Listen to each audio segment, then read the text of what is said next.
Hello,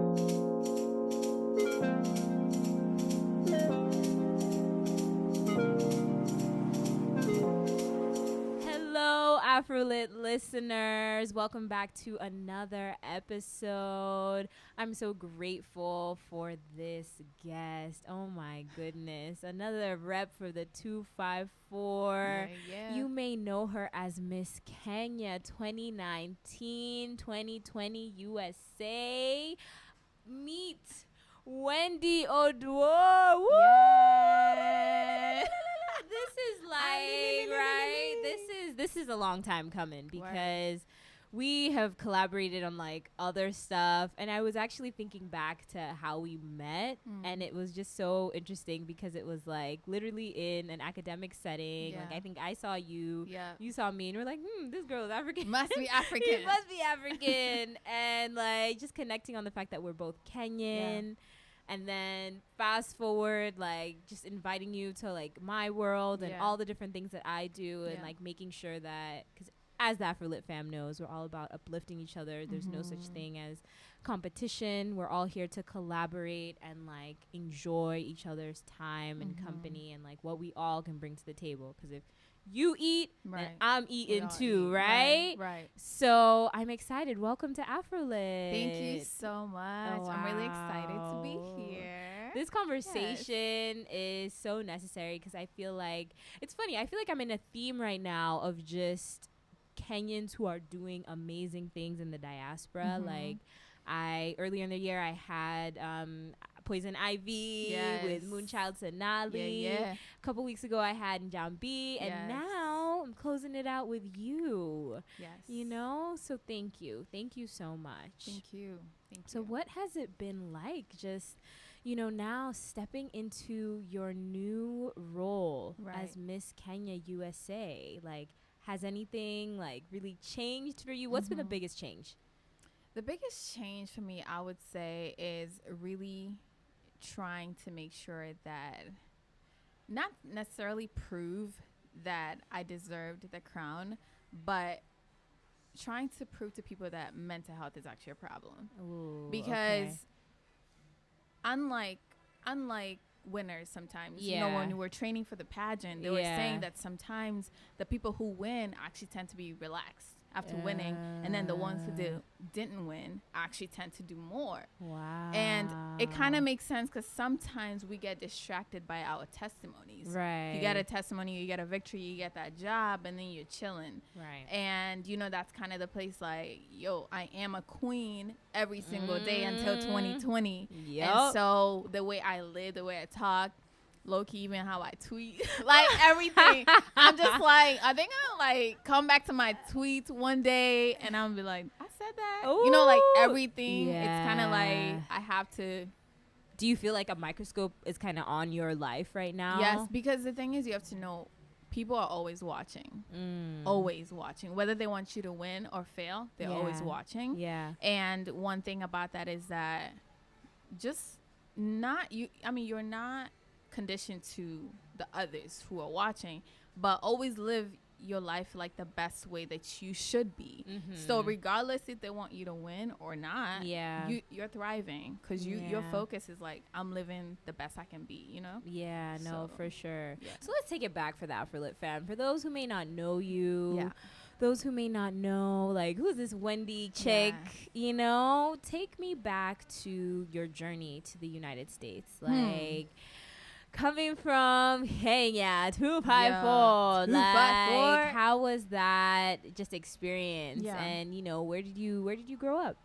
So, to be honest, it's crazy. Like, the only reason I wanted to come to America was because at that time there was like a lot of Mongikis, and I was like, I want to be which in is like America. a gang in Kenya for those who don't know. You already know, and I was like, I need to be in America because I need to be safe. Right. Like, that's the only thing. Yeah. But backtracking, you know, I am from my tribe. I'm Luo, you know, so Kisumu City, you already know. Hey. We like fish and ugali. That's like their signature food. Done. My family, you know, mom, dad, and my siblings. And I mean, I wasn't like a Nairobi girl, we lived like in Thika, Makongeni, Yeah. you know. So it's funny because like when people come, well, when I met people here, they're like, oh, I'm from Nairobi, South Sea. And I'm like, what?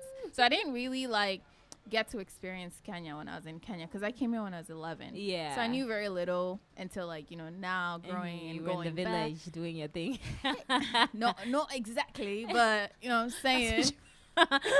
We all know those Kenyans who now come. It's like, I don't even know. Like, Yeah, honestly, like- I'm British now. Like that was my thing, man. Right? Like no, but it was like, you know, Yeah, normal yeah. life, you know, mom, dad working, Yeah. you know, pretty normal. Yeah. Until coming here. And where did you move in the U.S.? So when we first moved to Indiana, and everybody's always like, why Indiana? And the thing is, when you win like green card, you have to like know somebody, Right. which is kind of dope because you don't want to just come to America and you don't know be anybody. alone, right. Yeah, so we ended up in Indiana, which was an experience by itself. I can Very- imagine. very different not from- you. Yeah. Very not people that look like you. You know? Yeah. But we survived. We survived. But tell me more about that experience. So did you spend majority of your like childhood in Indiana and then you moved elsewhere, or Yeah. how did that work? So Indiana from 2004, and then you know, since I shifted to come to the East Coast, and that's when I was like, you know, I changed my scenario, and that all came into like trying to figure out my purpose and kind of like now being in tune with not what I want, but rather what God has called me to do and where to be. And so that's like how I ended up moving. But I lived in Indiana pretty much my whole life until like 2016, where I moved to the East Coast. Okay. Yeah. So talk to me then about, so now it's so funny because with Wendy, no one would know this, but she literally got like 2 degrees. Like, what was your first degree in? I studied biology and psychology. You made the parents to be a doctor. Yes, everybody yeah. is going to be a doctor in this house. But so that was my first degree, which I don't regret actually. And it was really good. I love science, you know. And looking back now, it's like I learned psychology. Which is, it's just God knows how your life is going to be like. Because with the psychology too, right now it's like, it makes sense. I was out here preparing the path, right? You know. And then at that time, I was just like, fashion was really itching my life, and I was doing like fashion shows, directing them, and all that. And I was like, I don't want to direct shoots, you know. I want to be the designer. And so I ended up just taking a leap and applying to Parsons, which honestly, I didn't even know the magnitude of Parsons, because when you tell people you're going to Parsons in Indiana, not all. I mean, if you're from Indiana, I'm not saying everybody doesn't know about this. They're not gonna come for you, okay? Right. The Afrolit fam is chill. Okay. Like, we take it, we learn it. Right. But you know, even when I was telling my parents, they're like, Parsons, what is this? Like, you know? Like, I'm like, you know, it's like the #1 design school. Yeah, like, just casual, you know, #1 design school in the U.S. Yeah, so I just shoot the shot, and I was literally in, like, crossroads. I had, like, a master's applications and then a design application. Wow. And I was like, God, if I get into this design school, like, I'm going. And that was it. And That's I amazing. didn't know anybody in the city, never visited New York, ever, besides the TV. Can you imagine? Yeah.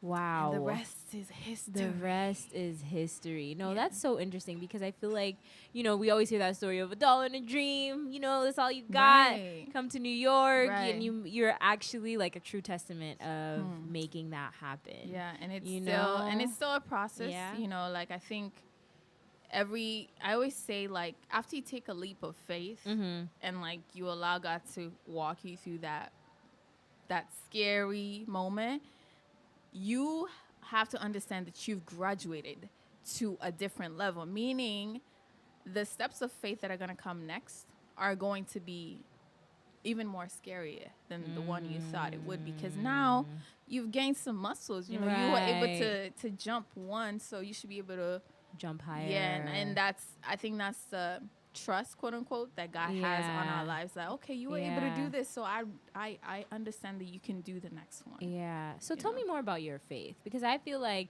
and it's great because you know, Wendy and I, we got a relationship outside, and you know, I'm having her on Afrolit, but we know each other real well. Yes. And I feel like that's something that I've always just been so like drawn to you for. Like I feel like you are just so resilient and relying on God for a lot of your things. And I just, tell me more about that. Like, is that something that just grew over time, or is it something that like came from your family and you just kind of stuck with and you saw? Yeah.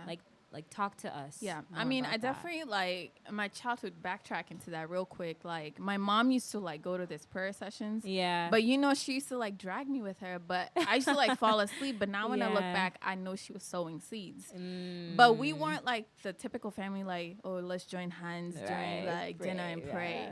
I really, really believe that God really like, he just handpicked me to just love him, and he's chosen all of us, we just have to accept. And so my thing for my faith, I just feel like God has been that person who's never let me down. Yeah.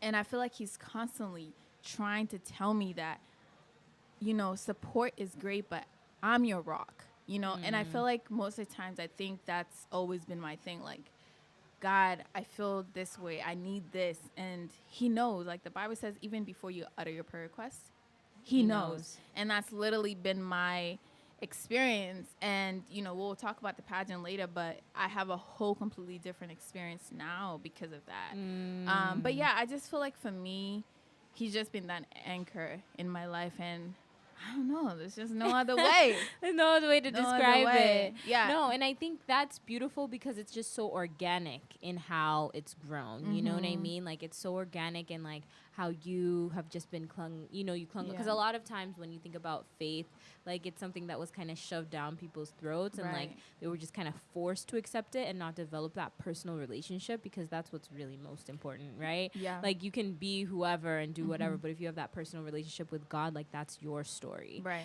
And so I think it's beautiful that you're able to like bring that into your work and into your life. So let's talk more about, trust. So, you're on this journey, you're here in New York. Right. So now you kind of make a turn of like, okay, I'm going to do pageantry. Like, how did you kind of, in the, times that we're living in, like, I feel like pageantry and like even like modeling in that way is kind of so far from us. Like, we don't really view that as something of importance, So what made you decide to go in that direction?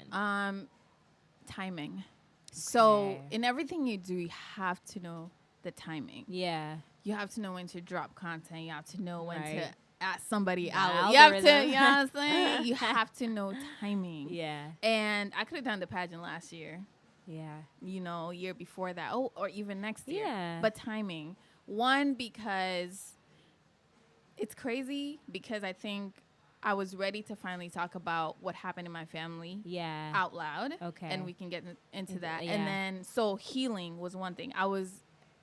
Healing is a process, but I think I'm at a place where I was ready to share about my story about mental health and heal others, and that's one thing. And then, as you can tell, you always have to, with timing, it's kind of like gauging the atmosphere. What's hot right now? Right. Mental health. Even, I'm not saying if it wasn't hot, that wouldn't be my timing, because if God says it's time, that's the time. But everything it just worked out so crazy, and I felt like I've never necessarily thought about doing pageants, in all honesty. I helped one of my friends a couple years ago, but I didn't really think like that was for me, because I didn't just want to do a pageant. Yeah. I didn't want to be just pretty, like wearing nice a girl. dress. Yeah. But why? And I've always told God, like, and not to be like cocky or anything, I do get compliments. Oh, you're really pretty. Oh, you're dark skinned. But I'm always like, God, I don't just want to be pretty. Yeah. I need my beauty to have purpose. And to me, that was like, let's start with a pageant. Right. And so the timing was just, that's how I went on with that. That's amazing. That's beautiful. And so you, like you were saying, like mental health has been like such a big, I feel like if it wasn't for you, I don't think I would have even valued like mental health as much. And I think that it's something that is really stigmatized in the African community, And so it's so great that like it's something that, of course, like you have like a personal relationship with, but it's also because of who you are, like you're taking it to so many new heights. So tell me more just about like why mental health is so important to you. So backtrack to 2014. I was a month before graduating college. My brother committed suicide, and that's like one thing that. And how many are you in the family? So we are. It's a tricky question. This part is going to be cut. No, I'm just kidding. Yeah, I can. I'm just kidding. No. So Africans. let's just say we're 3. Okay. Yo, we gonna get an email. No. Right. Depends. People from Kenya. Right. But we are 3. We are 3 now. We used to be 4. Yes. Yeah. And so Your brother. A month before. Your younger brother? Yeah, he's behind. He was behind me. Yes. So a month before my graduation, he committed suicide, and it's crazy because I had a fashion show maybe like a month before that, and he was in it, and he was so lit. You know, I have a clip of him. He was like hyping up the crowd. I'm like, bro, it's cool, you know. Yeah. But I wasn't at home. I was on campus. Yeah.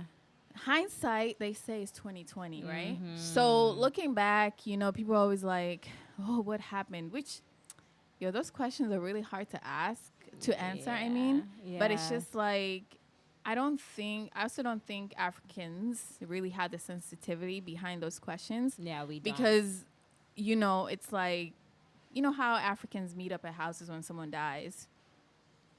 And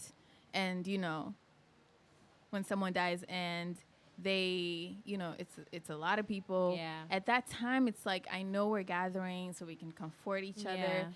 But those are the questions like, what did your parents do? What happened?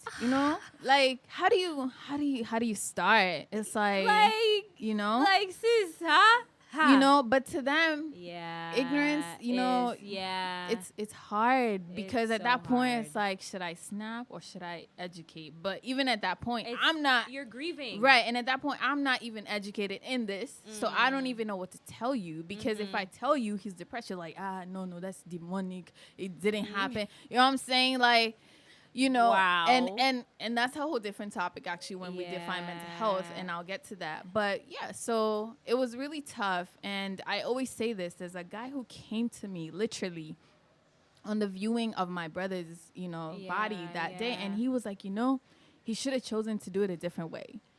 I'm like, oh, people are rude. At that point, I'm like, okay. Nah, but that's just unnecessary. Right. Like, are you serious? Like, I'm like, would that have been we're better? At a funeral. Right, Right. We're at a wake. Like, yeah. what? And there's just a lot of ignorant things that were said from, used as a sacrifice and things like that. Just things that makes you like, whoa. Yeah. People got mental health issues. Yeah, so that was really heavy. And I think after that, I was like, I want to go to fashion school. I was just like, my headspace, now looking back, is just like, I should have definitely like gone to therapy, which wasn't a thing. We didn't do that as a family, which I think we should have done. Yeah. But yeah, so after that, it's just like, I was very angry, with God as well as my brother, because it's just like, bro, like, and I was even angry with myself too, because I studied psychology. Yeah. And I'm like, how? So I had a lot of questions, a lot of like self-blame, shame, which is normal. Yeah. You just have to make sure it doesn't drive you Crazy. To the deep end of depression as well. Yeah. Yeah, and so I was just like very angry, and that's why I keep saying timing to the pageant, because I was angry that when people would say that I'm so, like my suicide failed, I'd be pissed because I'm like, okay, God, so you out here saving lives, but when my brother passed, try to commit suicide, you just let that go. Like, what's up? I used to be so pissed that even when people gave their lives to Christ, I was like, wow, that's so lucky. Like, it was bad. It was so bad.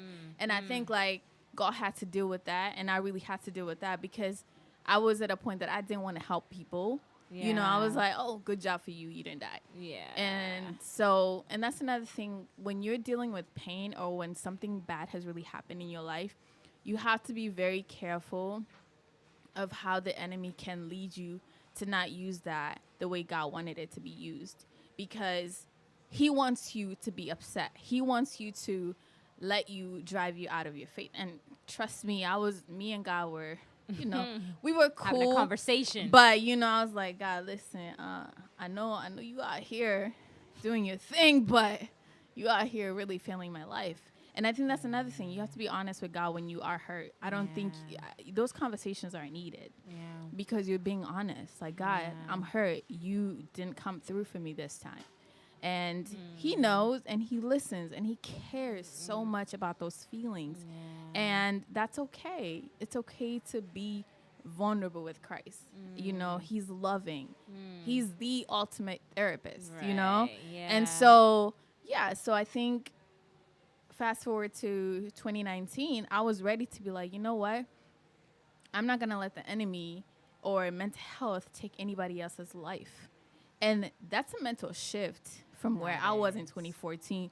You know, in 2014, I was even take that responsibility. Right. Though. I feel like so many people, especially women in your position, would be like, you know what? I just have to put me first. Right. Make sure that I'm good. Right. Succeed, and like all of those feelings of hurt and guilt and shame, which is important. Put it in a box and lock it up and never address it. You know what I mean? And I feel like the fact that you even made that shift is huge. Yeah. So I encourage and I thank you so much for doing that. And you know, and that's the thing. I know it's not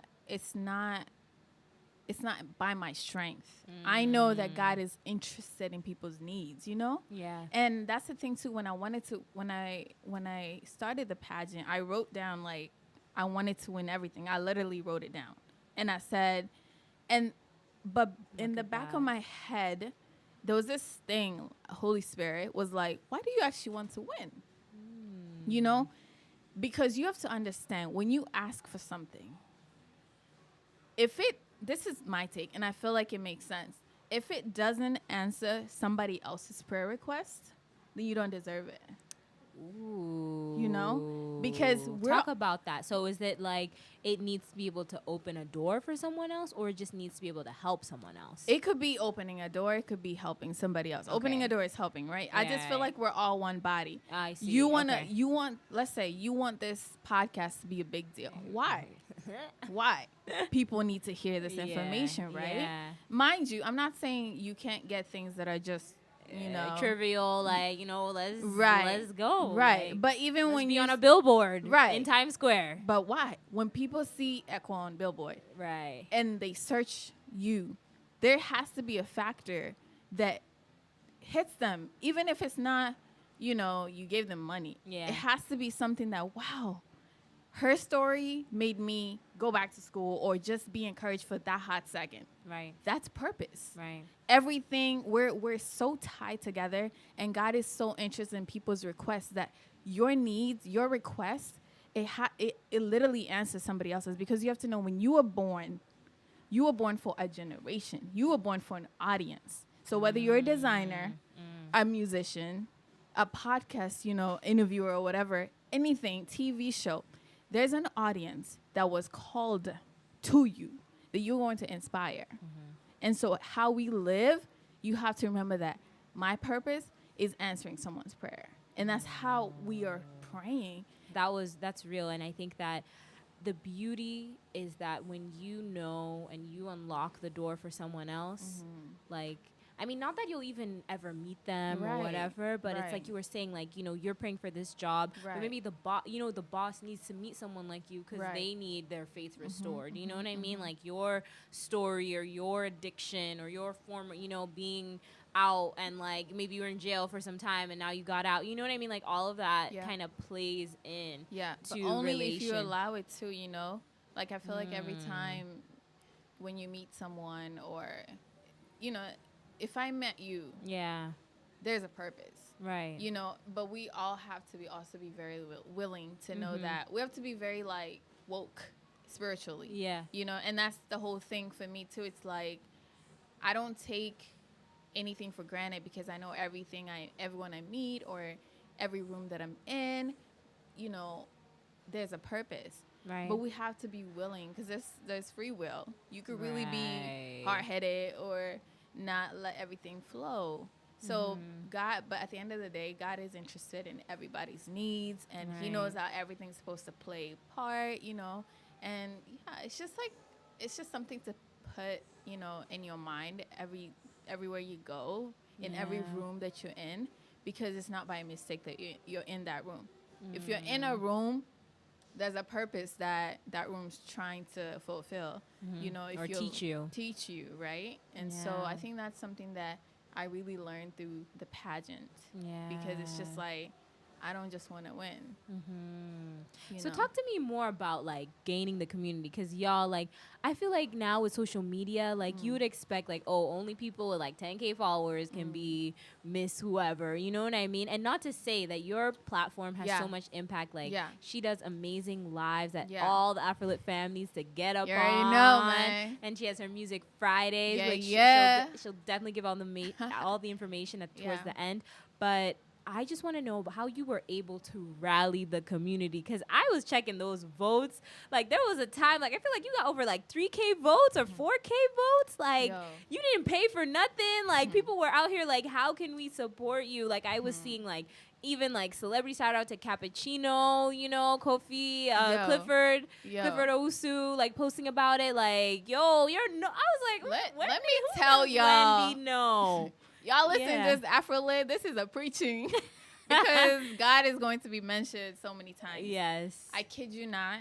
It's just God, because you already know. Yes. I gotta go into that. But in the beginning of this year, with the whole church situation, I felt like I was solo, pretty much, you know. I didn't solo in a sense of like, I mean, I had friends, but I didn't feel like I was connected to a community, to be honest. Besides, you know, oh, hey, friend, I know you're going to vote for me, you know, like, but I need more than the small circle that I have. Yeah. But when God, the Bible verse says, when God is for you, no, who can be against you, right? Right. And literally, that's how it is. Because I was nervous, to be honest. For the voting, I was nervous. But that's the thing, though. I felt like God kept telling me, like, you gonna win, like, relax. And I'm like, God, you see the way those numbers are looking, and we have a whole month. Like, how am I supposed to tell people vote? Because people are gonna be like, oh my gosh, are you like, serious? She keeps asking. Right. It's like, I already did it. Like, why I gotta do it again? Right. But if, I kid you not, people came from left, right, center who have never met me, and they were so driven to vote for me like crazy. And I'm just like, so you invited to my wedding? Like, when that happens, like, I have nothing to give you right now, but you're invited, you know? Like, I was so shocked. And even people who I call mentors, who I don't necessarily think I've had that close relationship, they were doing 1,000%, and I'm like, yo, like, y'all love me, like, y'all out here for me, like, what? Like, for real, not like on some like Instagram like picture. Like I mean, I know I'm added to God, but in a weird way, I've actually, man, let me watch my words, but I actually feel like this made me see myself in a different light. I think I'm a pretty confident person. Yeah, she but is, this was just like, when she got those heels on, you can't stop her. But this was just like, yo, God is really interested in me. Like, I've heard prophecy after prophecy, like, oh, you know, chosen, great. I'm like, but just God, like, God is the plug. You know how they say, this saying is very popular in New York, you have to know someone to know someone, which is true at a certain, you know, extent, you know. But see, if you know God, who created everyone in this world, you know that He knows. That's the Wendy effect. That's it. That's like, the God effect. Okay. Like, if you know God, and you trust, let's say you want to meet Jay-Z. Who created Jay-Z? Isn't it God? You know That's what I'm a saying? fact, though. You got a point. You got a point. Write it down, and God gonna be like, all right, I'm working on that. Right. You know? said it today. Okay. Today Yeah, is 2019. absolutely. Okay. You know what? 2020. Let's see what we're saying. Absolutely. And the thing is, too, there is a lot of, you know, what's the word?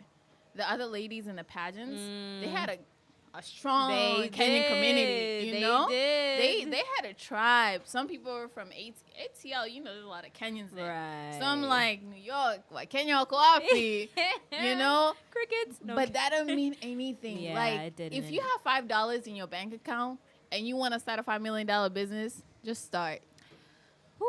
Just start, because I feel like God knows how to use those. But like, know all the $5. Like, know what you want to do with that. But you know what I mean? That's what. But the knowing is knowing that the reason you're asking for this business is because it's answering somebody else's Coming prayer. back to the first point. Exactly. Yeah. Exactly. So this win, people resonated with my story. Right. And you know, other people knew the other Kenyan contestants, but it was just like, yo, y'all know each other, you know what I'm saying? Right. But it's still like, there's something important about this cause. All the causes were important, not to say anything, you know, about that, but it's just God, favor, sauce. That's it. Yeah, and showing up, because I feel like you said, the timing is everything. Like, you could have really felt like in your spirit to do it, but if you didn't want to do it, like, you could have said no. Absolutely. And absolutely. That's actually very key. Yeah, knowing that. Yeah. So how do you plan to use this platform now? Because you're here, you're out here back in the city. Because where did the pageant take place? Seattle. And how was visiting that? So... and getting there from New Yo, York. I got to Seattle and I was like, wow, this is a slow motion, because it's so chill. Yeah. Like, I'm like, wow, you know, but it was really nice. Shout out to Rafiki, because I'm so in love with that restaurant. It's a Kenyan restaurant. We need one in New York. Oh, maybe we're going to start it. Let's start it. You know, like, I enjoyed myself. It was really just relaxing, even though I was like, game. Zoning. I wasn't. Yo, preparation is also key. Just because it's timing. Yeah, talk to us about that, because this interview was actually supposed to happen before she left for Seattle, but she was like, no, I gotta prepare. Listen. Okay, we'll talk later. So there's timing, which I feel like God's timing, it's kind of like a free hand. Okay. You know what I'm saying? Like, it's kind of like you're going to a grocery store and you want eggs and they're there, but you have to walk to the eggs to get the eggs. Love it. Right? So with this timing, it's like I knew I was gonna win. Let me just say that. I knew. Yes, I had some hiccups in my spirit here and there. When that voting was breaking my heart, but you know, there were some moments I felt it for you, but I was like, I knew it. And I kept reminding you too. And that's the thing with the voting. Some people are, even in my case, more than I am. They're like, Wendy, what's going on? I'm like, you're stressing me. I don't want to figure it out right now. You know what I'm saying? Because some people are like, what's going on? Like, why you not rallying people up to vote? You know. So at that point, it's like, okay, pressure, but knowing how to use the pressure, right? But anyways, going back to preparation, right? So so timing, it's like the opportunities right there. Right. Training though, that's the free will part. Waking up, working out, and literally like I did my research. You know, research for like what specifically? Like, so your tell us about the state, because I feel like within pageantry, like we always think of like miscongeniality and how you have like your talent and your thing, and then you know, like it kind of seems all pre-set up. So it's like, talk to us actually about the behind the scenes of that. Right. So in this particular pageant, there was an interview which you met with the judges. There was the swimsuit. There was the traditional part. There was the talent as well, and the evening gown. Now, how to prepare was more like, one, I think you told me this. It's like you were telling me you're already like, you know, you're Wendy, so you have to show up. And that was like the process that I had to get in my mind, because I figured people knew that I'm going to kill it. But now everybody, I kid you not, everybody was telling me I was going to win, which was so much pressure, but also like I knew that, but then it's still like nervousness. Yeah, because when everybody tells you you're gonna win, you're like, all right, great, thanks. Let me just show up and get the award. Yeah, but see, the thing is, no, literally, that's the thing. People are like, you show up and you win. I'm like, okay, but then it's like, okay, I gotta work out because y'all putting this pressure. Like, when I miss a workout, I'm like, oh my God, all these people are like voting for me. I can't, you know? So there was that side of the competition. But then there was other side that I'm like, I am Wendy and I'm going to win this, right? So I definitely had like a workout plan, you know, nice. If it's 3 days a week, Okay. I tried. Sometimes I did work out was twice. it Victoria's Secret level? Like you were on it like. Sometimes I did work out twice. Like Ducky in a style? sense. Like, okay. I mean, I did my Kenyan one. I don't know what they do. But, like, if I went to the gym, sometimes I would also run. Okay. So, because I was really focused on my legs and my abs, because I felt like, focus on the areas I need work. Right. But then when it came to tradition, I already knew what was going to, like, be showcased in a lot of people, which I was right. Okay. And so I was like, let me dig in deeper in my tribe, because sadly, we actually don't. Well, for me, I didn't know my tribe into like in depth. You know, I honestly only thought Maasai and Kenya. Don't come for me. I only thought exactly, Maasai had and a that's an traditional era. dance. That's really an era because Kenya is so much more than Maasai. It's true. And I know, like when you go to visit, and a lot of tourists who go, they go to the Masai Mara, right? But there's so much more. So I was like, hey, yo, pops, like tell me, and I did my own research. And I curated the outfit the way I figured that ain't nobody, I really did want to stand out. And I actually prayed for that too. Because I think you could have a popping outfit, but there's just that glory that might not be on you regardless. Because, and that's another thing, never undermine what's the word? Underdogs. So even though I was very out there, people know I'm loud sometimes. It was just like the quiet people in the group, the contestants, I was very careful in setting my opponents because that don't mean they're not preparing. So I never disregarded anybody. I never discredited anything they're doing because I knew like the reason that they're doing this is probably as important as I feel. Yeah. And so that's another thing too, regardless of how much work I was doing, I knew it was like, okay, you might be killing it too. So, but at the end of the day, my goal was like, I have to be the best at everything. That was it. Yeah. And from the swimsuit, from my gown, and timing, I think God literally just put everyone that I needed, in every section. When I went to buy my swimsuit or anything like that, I would literally have people tell me like, this is what you need to eat, this is what you need, and you should do your hair like this. When I was like telling God like, gosh, should I wear a weave or should I do natural hair? And someone would answer that question for me. You know what I'm saying? Wow. Like it would just intercession, like quickly, just like that. Wow. Yeah. So preparing is definitely key.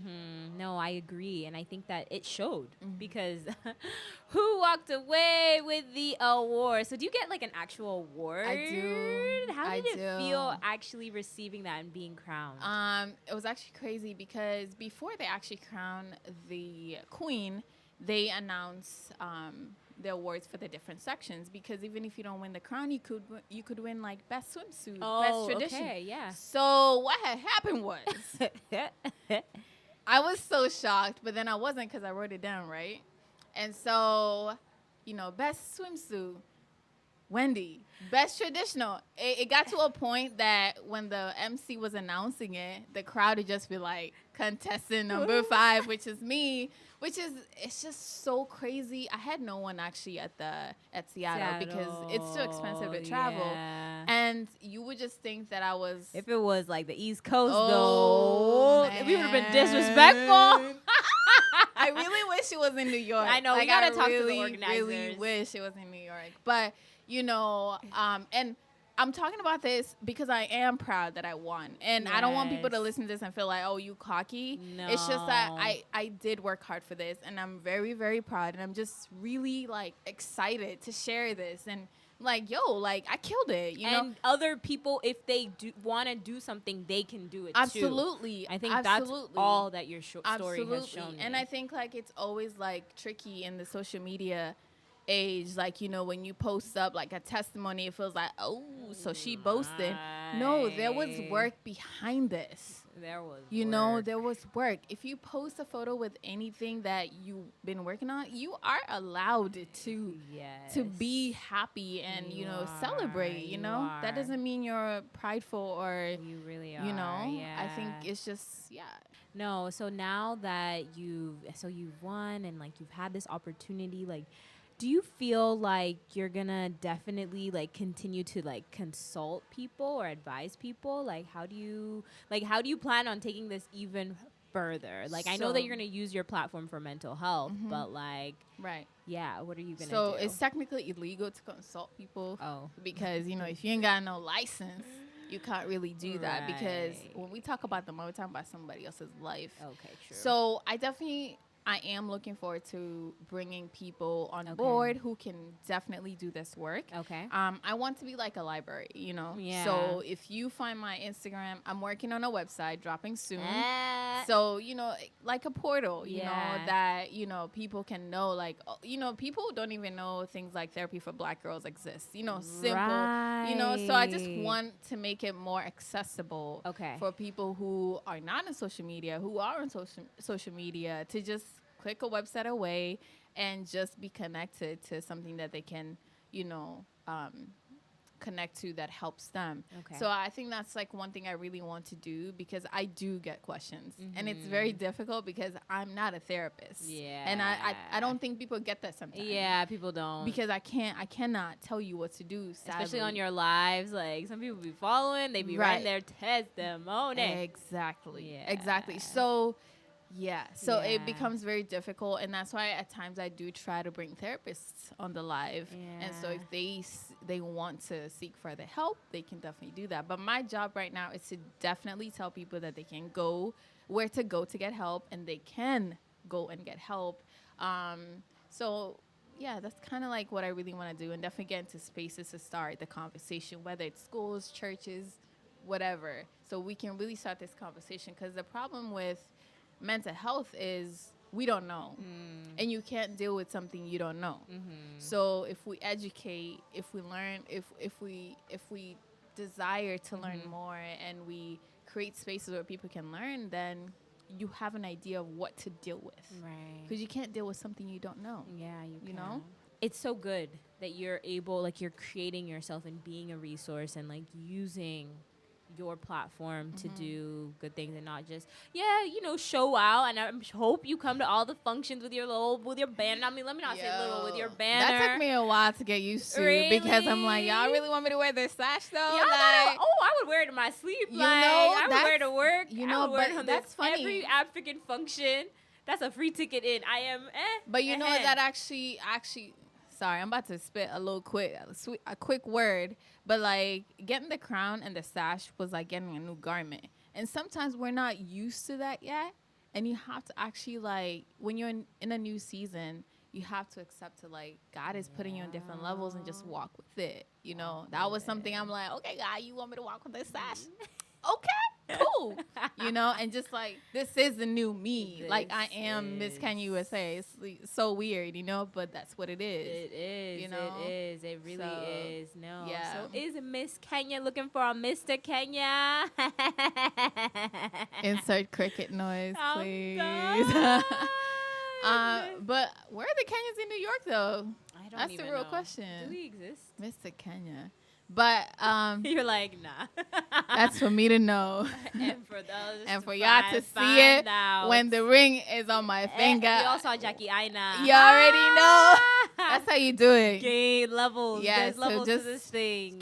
So just check my Instagram page. Okay. When it's up there, you'll know. Yeah, no, for real. Yeah. What would you tell 10-year-old Wendy with all that has happened in the past year? Yeah.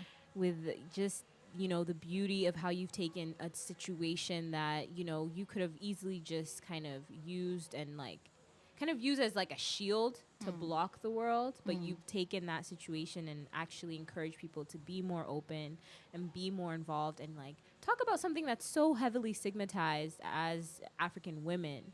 You know, what would you tell her? Wow, that's a good question. I definitely think I would tell her, do not be intimidated. Do not be afraid. And just step out. Like, step out. Yeah. Because, and I would tell her to realize that she's definitely cut from a different cloth. And to really embrace that. Yeah. And to not be so stuck in her mind. Because I'm so good at that. I'm so analytical. Yeah. And I like to know A to B to C to D. And that's where God and I, we have a hard time together at that, because God doesn't tell you A to B. Yeah. You know, he'd be like, well, God, so when's B coming around? He's like, you got A. Just keep going. I'm like, so can I get a C? You scared. And I'd be like, okay, God, this can be B though. You know, this I like B. Yeah, I like this B. I like B. You know, and he'd be like, oh, you do? Okay, go out and see if it works. You know what I'm saying? Like, he will still let you if you're trying to be stubborn. Ask Abraham. You know? But yeah, I think, and above all things, be grounded in Christ. Be grounded in God, because you know, people come, people go, but God will always be there. And just he will walk with you and let you and answer all those questions, regardless if it's today or tomorrow or in 5 years. Right. So that's what I would say. Wendy, thank you so much. Yes, thank you. Where can the people find you? Yes, wow, this is that favorite part that people do. So you can find me. Oh my gosh. Subscribe to my YouTube channel. So, oh my gosh. So, first of all, it's at @the_Wendy Odor, TheWendyODUOR.